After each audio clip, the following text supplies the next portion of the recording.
Have a seat. Thank you. How are you? This is Khalid Muhammad, former national representative of Minister Louis Farrakhan of the Nation of Islam. Mr. Muhammad is the man who made so many of the front pages of America's newspapers with a speech at Kane College, which so many people called anti-Semitic and a lot of things. At the very least, racist. You remember the comment? He picked up the Pope's dress, and let's see what's under that dress.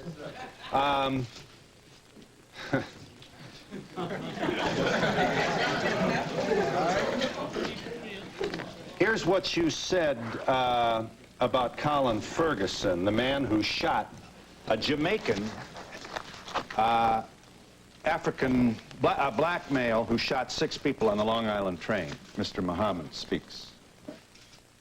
Where they set black inmates up in these jails and penitentiaries, and in particular there in Nassau County, and pulled all the black officers out and the black inmates so they could jump on Brother Colin Ferguson, because they were mad with him for catching the Long Island train and killing all them white folks.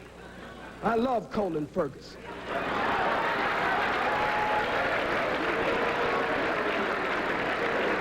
I have no official position, so I can say I love him. You love a man who randomly killed 6 people on a commuter train? I love Colin Ferguson just as much as the masses of white Americans love General Schwarzkopf, General Westmoreland, General Patton, General MacArthur, and Eisenhower. America awards her killers, and they get ribbons and stripes and bars. I'm sensitive to the pain and suffering of the loss of life on that train, but I'm one of the rebellious slaves. And so when black people stand up out of pain and suffering and frustration, I understand after 500 years. You also, you talk about the response of some African Americans to, for example, the book which attempts to prove that Jews are involved in the slave trade. I'd be happy to let them see that. You talk about when white folks can't defeat you, you said in your speech at Kane, they'll always find some Negro, some boot-licking, butt-licking, buck-dancing, bamboozle, half-baked, half-fried, sissified, punkified, pasteurized, homogenized nigger that they can trot out in front of you. I would ask you, Mr. Muhammad, is Jesse Jackson a boot-licking, homogenized nigger? To the best of his ability, I believe he tries every day to do that. Here you are mocking Jesse Jackson at a speech, I believe this is Howard University. Roll the tape. Oh, boot-licking, buck-dancing, scratching, shuffling, messy Jesse Jackson. Who keep.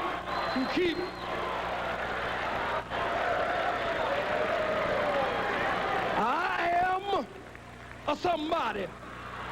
I am a somebody who keep hope alive. I am a somebody. I don't rightly know who the hell I am, but I am somebody. Yeah. Are you an entertainer, or are you a committed person to black people? I'm so glad you asked that question. I believe that the liberation and salvation of the black nation must be brought about by black people gaining a thorough knowledge of self after our 500 to 6,000 year Holocaust, where we have lost over 600 million. And so I believe that that education process must be a process of 2 steps: inspiration and information. So I seriously give information, but black people are a people of rhythm and spirit, so I also give inspiration.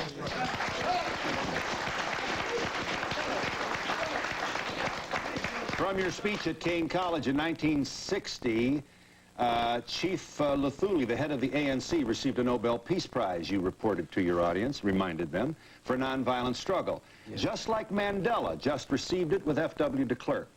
How could you stand with your oppressor and your enemy and receive the Nobel Prize for nonviolent struggle?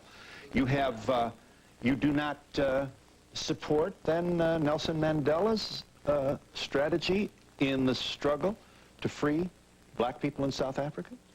Let us first of all be very clear here, Phil. Nelson Mandela is my brother. So is He Jesse is a member Jackson. of the family, and so is Jesse, and Jesse is a very brilliant man. We just want him to return home and stop being used by the enemy and the oppressor against his people. Now back to Brother Nelson Mandela. And certainly we can never mention Nelson without mentioning Winnie Mandela. But Nelson Mandela's attempt at a multiracial government in South Africa after the murder of men, women, children, and babies, and the rape of South Africa, a criminal settler colony that has been established like Israel there in that part of the world. I cannot go along with one man, one vote. Let me say why. If someone broke into your home, Mr. Donahue, and actually bum-rushed your home, and black boots stomped your door down, and came in and robbed and raped everyone in the household, and was able to take the wealth of your home and parlay it into an empire.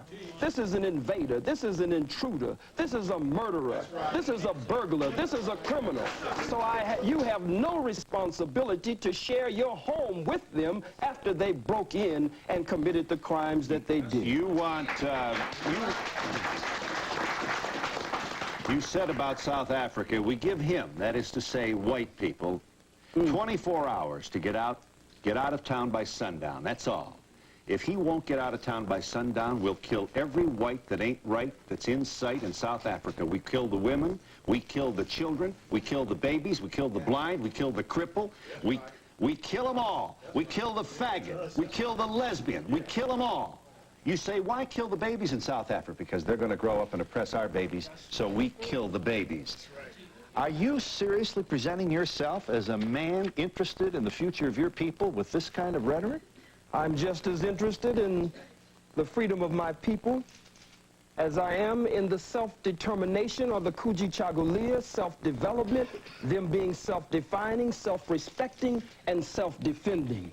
If the white man has killed millions of our people, and you cannot deny the undeniable and indisputable and irrefutable truth, fact, proof, and history of their bloodshed there in South Africa. I said it would be merciful if they would leave. I don't agree with a government, a sham government. No man walks out of prison after 27 years and becomes the president unless there's a script and a plan behind the scenes to remove the economic sanctions from whites in South Africa, but no real plan for redistribution of the wealth. The Oppenheimers, the De Beers, and others there sucking the blood of our people. So I said, be merciful. Give them a period of time. Truman gave the Japanese a period of time. But when they didn't comply, he dropped the bomb on men, women, children, and babies.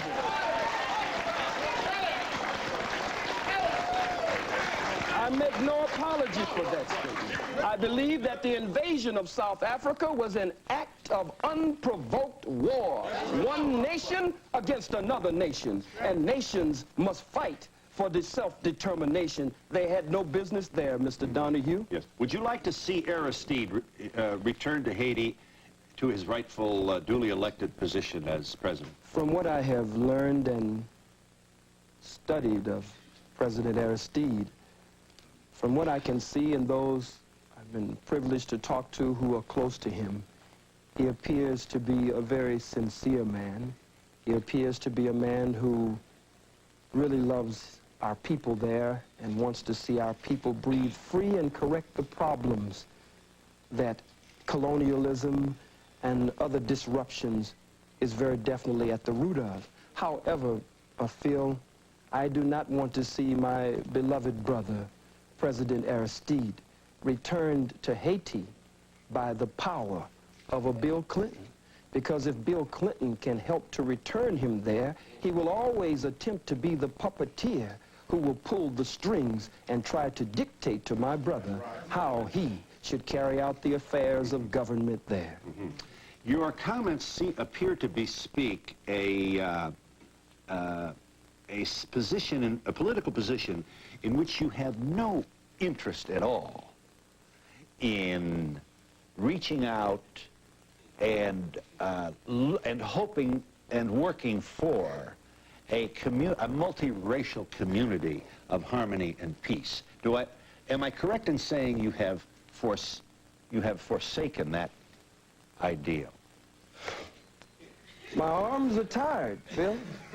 We've reached out for 500 years. Too late now. We've faced tanks. We've faced water hoses and cattle prods. Vicious dogs bit the breast of black women off in those protest marches of the civil rights movement. Vicious four-legged dogs sicked on us by two-legged dogs, bit into the groin and the private parts of black men, women, and children. So, Mr. Donahue, I believe that the white man is absolutely disagreeable to live with in peace, and that no one has been able to get along with him nowhere on the face 196,940,000 square miles of the planet Earth.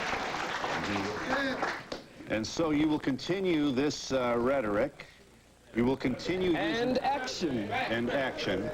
Action. What kind of action? Strategy to affect what in the United States of America? Let's start with us. No wise general sits with a representative of the opposition to discuss battle strategy and battle plans before the entire world. I don't think that would be wise. But the mission of the most honorable Elijah Muhammad and the mission of my spiritual father, the Honorable Minister Louis Farrakhan, whom I love very much, and I want to be in that number when he takes 1 million black men to Washington, D.C. to call for reparations and justice. Their work is a work of liberation and salvation. Their work is a work to raise the mentally and spiritually dead black man and woman after we have been robbed of our names, our language, our religion, our culture, our God, our folkways, mores, and robbed of a power, the power of our own being. Lift up the Pope's skirt to see what's under there. This is high school stuff. Words like faggot. It's an immature sort of failure to really get out of the old Beavis Butthead kind of environment. Certainly you can't be proud of this kind of language that you use. Well, if it is high school, then the Bible, listen for a second, the Bible speaks of lifting up the skirts of the garment. Oh, I'm surprised that you feel. It's a metaphor. It's symbolic language. I'm not at all interested in what is under the Pope's clothes. I'm not into that. It's a metaphor.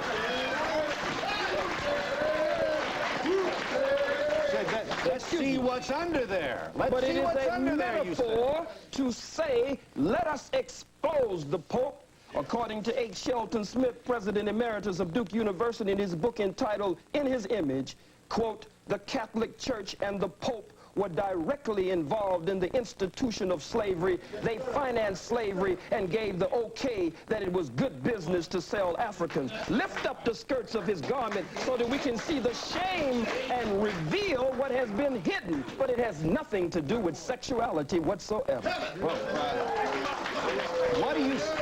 what do you suspect has been hidden? I believe that it has been perpetrated. And why would we want to lift up his skirt to discover what it might be? Well, we're saying lift up the skirt again. I don't believe you're missing what I'm saying. Well, lifting up the skirt again, as the scripture says, raising the skirts of the garment. I'll say it once more for you, and only once more. Has to do with revealing the history, the hidden history. When you lift up someone's garments, then you show their shame. You show up their private parts, that which they normally hide from the rest of the world. I'm not dealing with organs under the garment. I'm dealing with the organ of slavery and those parts that have been kept private from the masses of the people. We are in New York City with Khalid Muhammad, and we'll be back in just a moment.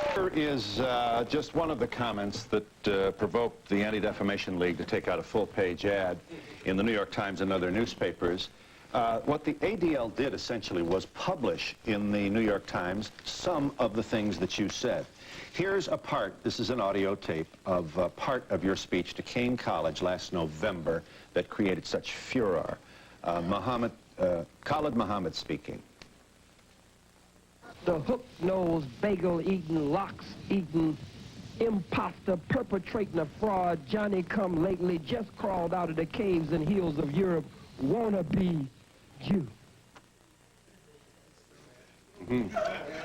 Not presuming you haven't been asked this before, but may I ask you kindly to speak to the loved ones of Schwerner and Goodman, who died with one of your brothers, Cheney, buried in a shallow grave in the South in the middle of the Civil Rights Movement because this black man was seen with two white Jews down there causing trouble, trying to promote the civil liberties of your people.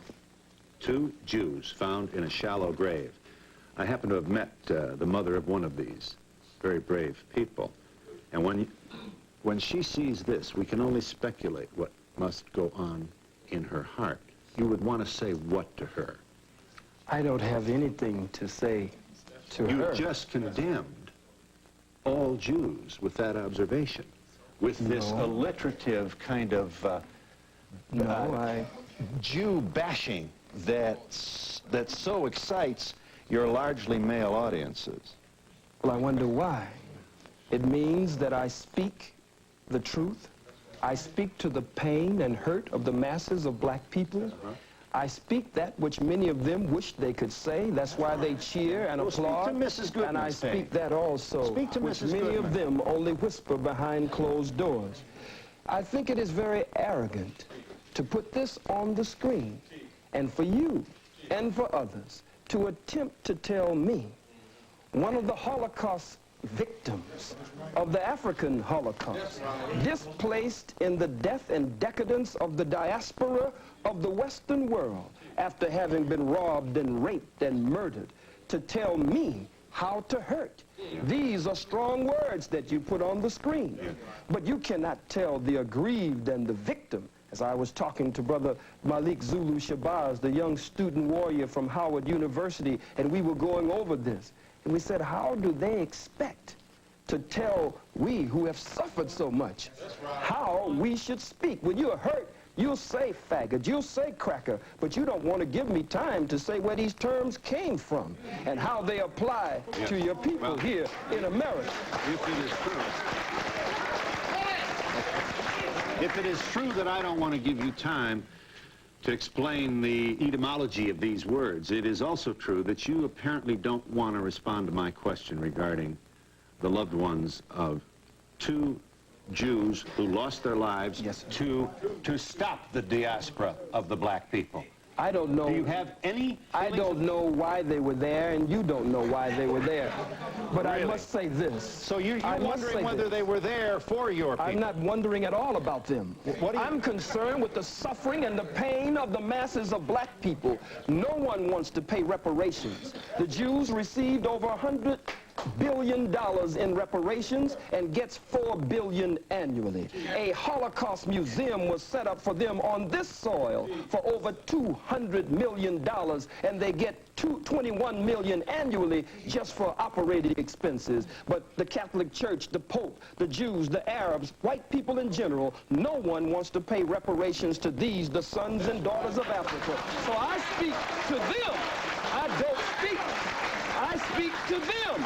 I don't speak to the family of those two Jews. There are too many of us for me to speak to them.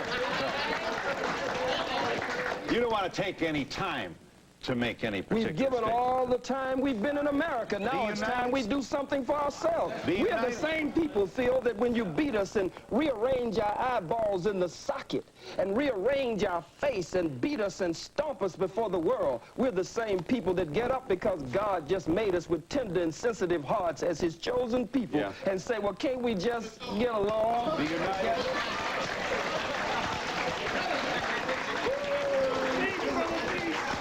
The United States House of Representatives, in an unprecedented action. I don't know whether there's a precedent for the U.S. House to take its time to debate and vote on the condemnation of a private citizen, but it has done that. 435 members of the House of Representatives debating the condemnation of Mr. Muhammad. Here are two members of the House on opposing sides. Calling for the censoring of Mr. Muhammad is Congressman Lantos, followed by Congressman Abercrombie, who makes a statement in behalf of free speech. Watch this, House of Representatives. On November 29, 1993, at Keene College in New Jersey, Mr. Khalid Mohammed, a senior representative of the Nation of Islam, delivered an outrageous and violent attack on the principles of racial, religious, and ethnic intolerance. His attempt to incite violence by preaching bigotry and hatred must be swiftly and forcefully condemned by this body. Governmental sanction against any speech, objectionable as it may be, is always suspect. Is always suspect. The Constitution has proven to be our strongest safeguard against the Mohammeds of the world. Let us respect and revere the Constitution of the United States and vote down this resolution. Congressman Abercrombie's position did not carry. The final vote by the House of Representatives on the matter of condemning Mr. Muhammad was 361 yea, 34 nay. You have, sir, been condemned by the United States House of Representatives. I assume you are flattered by that action.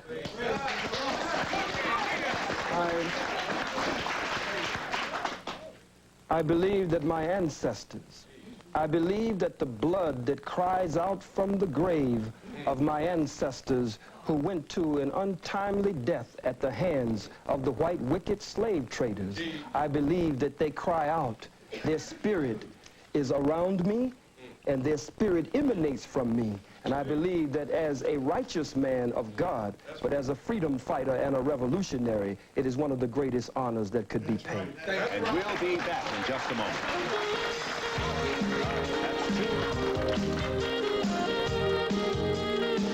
One question for the white audience that's watching this. A lot of times they ask, what can they do to help this situation? And I feel that they should go over to their people and represent this issue the same way this brother puts his life on the line for us. They should be doing the same thing, because otherwise it's going to be a one-sided view. They need to reach their people as well. Yes. What I'd like to know is, what do they say to the KKK, the skinheads, the Nazis? They're so worried about this one brother. What about them? Well, I don't know whether you want to suggest that all white folks support the KKK. Well, enough of them do. Yes. Yes. Nobody says anything about, nobody disputes the facts or his facts. His facts are right and exact, and no scholar will debate Dr. Khalid, because Dr. Khalid is right. I'm going to answer that lady's question. Half of the white population does not support KKK. But this gentleman up here is throwing prejudice towards white people only, and it's unfair. Yeah. Yes, my thing is, if what he's saying is not true, let's bring somebody forward to prove him to be a liar.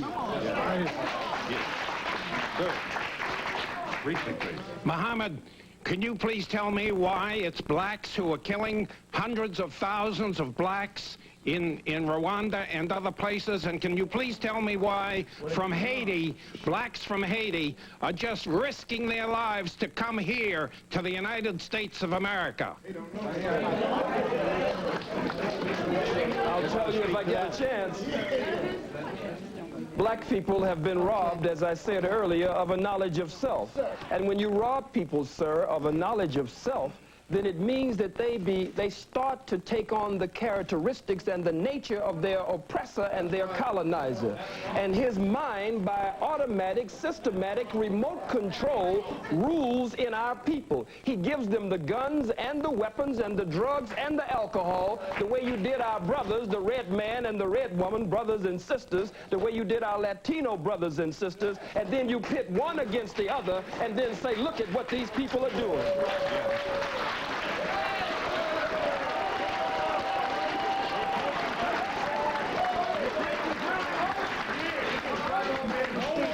Yes. Adolf Hitler perpetrated the Holocaust. May I have your attention, please? Thank you. Adolf Hitler perpetrated the Holocaust on 11 million people that died, 6 million of which were Jews, 5 million were others. Am I to understand that you would very much support his way of doing things, and him for that matter? Sir, this is not reverse racism nor discrimination that you could tie into your statement on Hitler. If the slave master is whipping the slave and blood is running down the slave's back, and that's incidentally where the term cracker comes from the cracker man who had the crack of the whip on the slave's back. But if the slave takes the slave master's whip from him and starts whipping the slave master with his own whip, that is not reverse racism, that is not reverse discrimination, that is the slave getting out from under the yoke of bondage and oppression. I don't advocate what Hitler has done before the world. Hitler's struggle. I went to the Holocaust Memorial Museum and I tried to separate Hitler as a freak of nature from the rest of white people. But after all that we have gone through, I know that there's a little bit of Hitler in all white people and a lot of Hitler. And we'll be back in just a moment.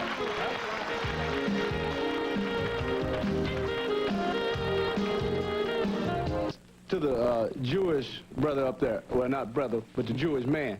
What about Goldstein, who slaughtered 39 Palestinians and became a Jewish hero? Publicly, rabbis said what about the fingernails, Dr. Khalid? Said that the rabbi said that the fingernail of one Jew was worth more than all of the Arabs in the world, and the New York Times ran the lead story with the photo showing the Jews filing past his grave. Yes. They not only called him a hero, but a saint. Yes, may I make this point, Mr. Muhammad?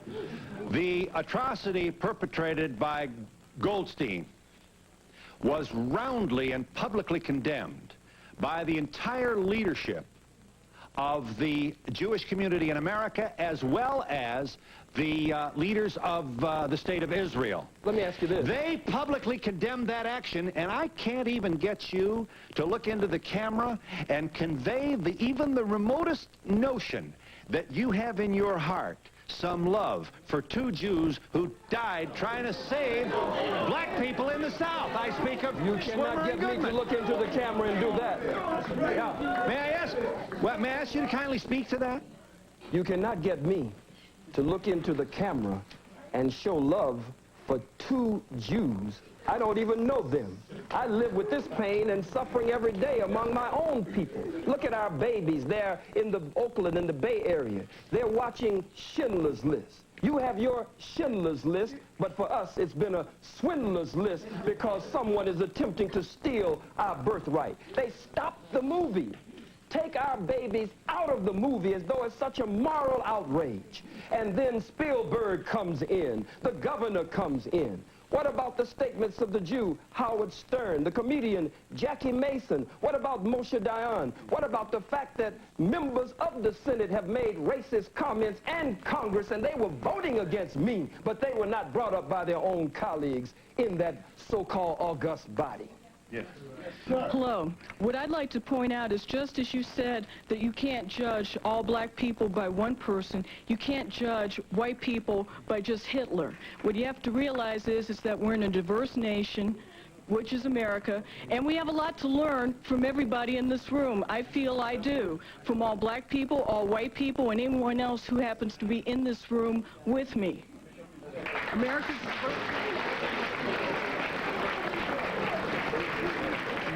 Briefly, sir. Yes, sir. Mr. Muhammad, could you please tell me, does Islam believe in Judaism and Christianity?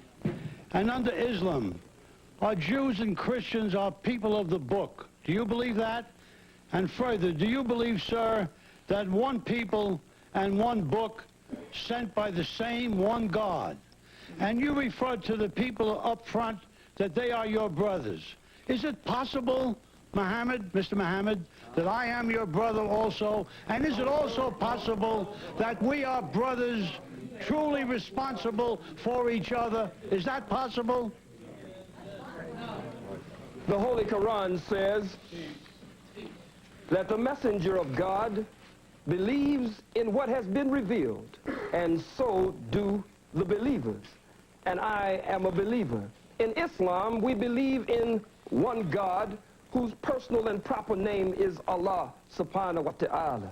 And that one God, we believe, sent all the prophets and the great ones in the great line of divine, and we believe in all of the revealed scriptures.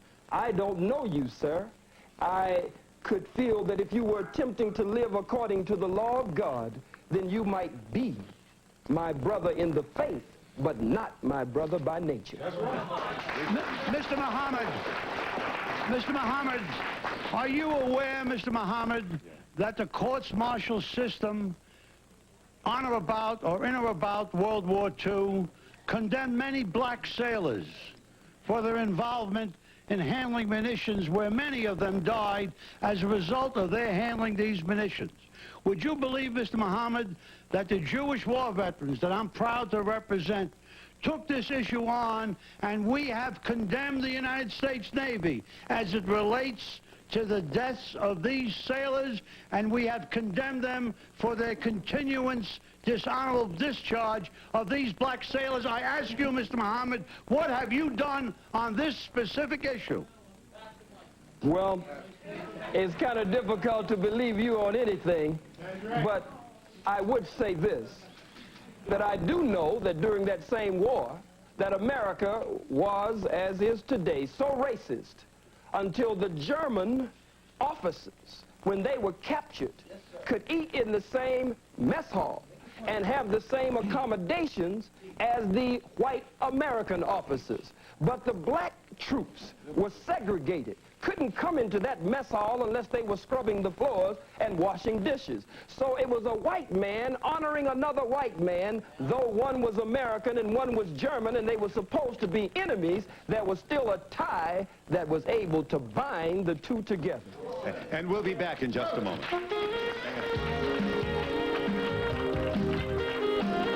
You want to show that? What is that? Is that a...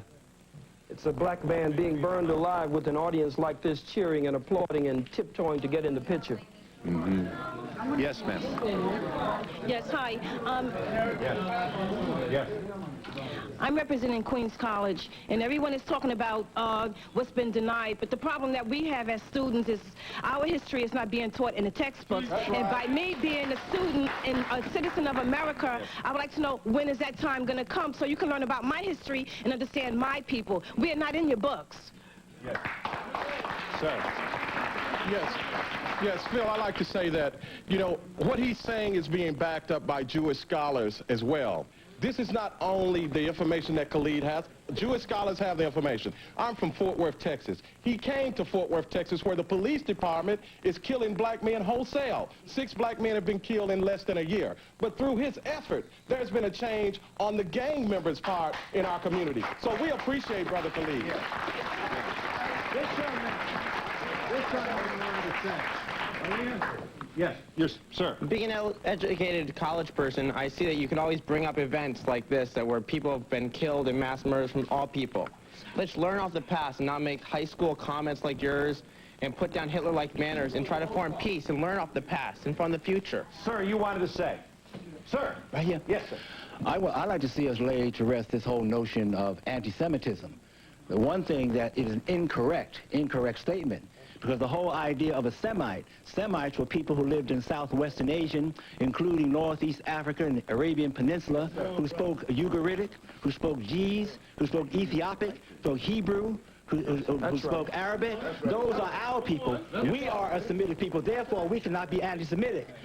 Ashkenazic Jews are calling us anti-Semitic. We cannot be anti-Semitic because we are the descendants of a Semitic people. Let's lay that to rest. That was a weapon in the hands of the Jews since 1870. They used it against other people, but it doesn't work against people in Northeast Africa. Thank you. Beautiful.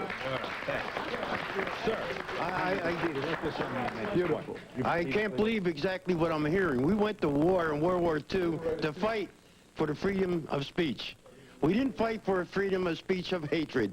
Many of our members, I'm the National Commander of Jewish War Veterans, and over 50,000 of our men died fighting for your right to free speech here now. I don't understand why you come out with such hatred. Phil, excuse me, Phil.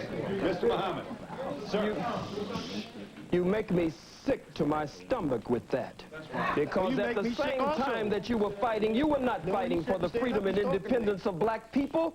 Soldiers, black soldiers in segregated companies lost their lives on foreign soil there, but would have to come back and fight just to get a bite to eat and not have to go to the toilet on the side of the road somewhere in the bushes. So you're nothing but hypocrites, and you won't pull that small-time stuff over on me.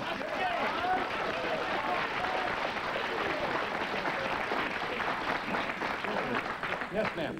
Why don't we talk about how the merchant Jews come into our black neighborhoods and they suck the life and the money out of our neighborhoods and put it back into their neighborhoods? Briefly, sir. Briefly. First of all, I'd like to say peace to all the gods and the earths and all the people that came here to represent. Brother Khalid is definitely a true warrior in the cause of black struggle. What I'd like to say as a young black youth is that I feel that America has subjected me to a Holocaust. You understand? From all my ancestors all the way back to even right now, Rodney King, the brother in Staten Island, all we've been subject to is death and destruction here. And as far as Jewish people, in the Bible, it say that ye are of the synagogue of Satan. And I'd like to ask you people, why do you feel that you have cornered the market on sympathy, and why can't you feel the pain of the black Holocaust? Why do you think that when we say the black Holocaust that it's some blasphemous statement? I'd like for y'all to address that. Yes. All right. Beautiful. First of all, sir. Yes, first of all, with regard to the last speaker, the NAACP was partially founded by Jews. But now I'll get to my question. All right, now let me just say one final point. Go ahead. Eldridge Cleaver once said, if you're not part of the solution, you're part of the problem. And I'd like to just end this show, hopefully, by some positive note and ask Khalid if perhaps he'd tell us what his real agenda is. Is it just to go out and try to talk about hating people, or are we going to have a race war, or are we going to have cooperation? We're going to try to work together. Yes, thank you for the question. I'll give you an opportunity to answer that question when we come back in just a moment.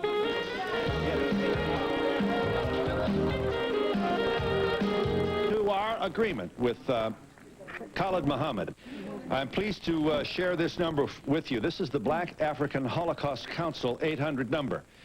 1-800-859-0170. I say again, this 800 number is 859-0170, the Black African Holocaust Council. The gentleman has a question of Mr. Muhammad. Are we going to preach hate? Are we going to have a race war? Where are we going, and what would you like to do to promote where you think we should go? We are taught by the Honorable Minister Louis Farrakhan to show courtesy, respect, and kindness, to be polite to all people as long as they are courteous, respectful, kind, and polite to us. That's right. But we must look at the fact that we don't teach hatred. Everywhere we go as black people, we face hatred. Look at it. Look at it. Angel food cake, white people say, is white. Devil's food cake, you say, is black. You wear white to weddings and black to funerals. Black ball, black male. You give us a blonde-haired, blue-eyed, pale-skinned, buttermilk complexion Jesus in contradiction to the black Jesus with nappy hair in the Bible. Our own babies, according to behavioral scientists, our baby girls, when confronted with choosing between a black doll and a white doll, there has been so much damage done, they choose the white doll and say the black doll is ugly. So racism is everywhere, and it's institutionalized. We cannot really be racist because racism is prejudice plus power.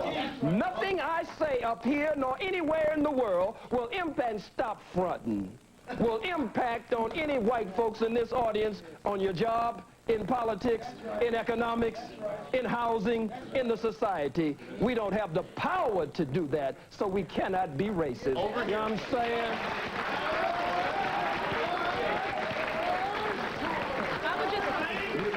I would just like to say to this gentleman, I would like to say to this gentleman and all other people who are not blessed with melanin at this point in time, to understand that what has happened in our history is that you have been misinformed as much as we have been misinformed. Much of the information that is brought forth, not only from Dr. Muhammad, but other areas, other scholars, are not available to you, as the sister said, in your curriculums that you have for 400 years when you did not allow us to read and write and was being hidden. Whether you, sir, personally did that or not, it was a legacy that was passed on to you. And I end by saying the Holocaust is simply the greatest atrocity on film. Ours was not filmed. Thank you.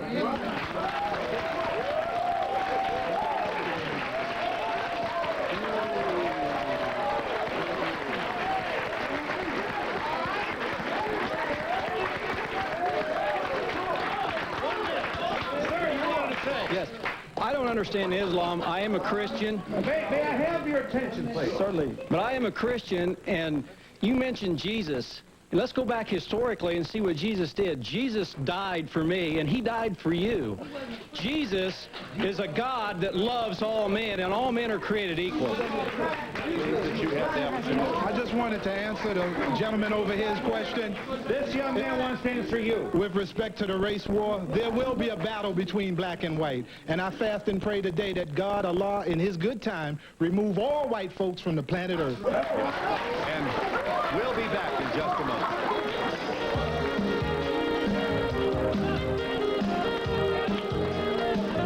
I feel the gentleman over there made an incorrect statement. That really was not necessary. That's all. Okay. Yeah. Seconds left. Second. Yes, ma'am. I just want to say that my love and loyalty goes to Dr. Muhammad. And sister over here is a little lost. She got the contact lenses and, you know, the fake lenses, but we won't go into that. You know, it's no news. All right. My point is, there is, you know, we seem to be attacking issues that really have no relevance. This is one man making a statement that is factual, like brothers and sisters said. These are in the books written by Jewish scholars, not by him. He's just quoting, and we're attacking him. So, what's the name of this book, brother, please? Secret Relationship Between Blacks and Jews. Okay. Yes. I have time only to thank you all for your contribution to our discussion. Thank you for joining us. Join me in thanking all the speakers for their contribution. Services provided and promotional fees paid by the following.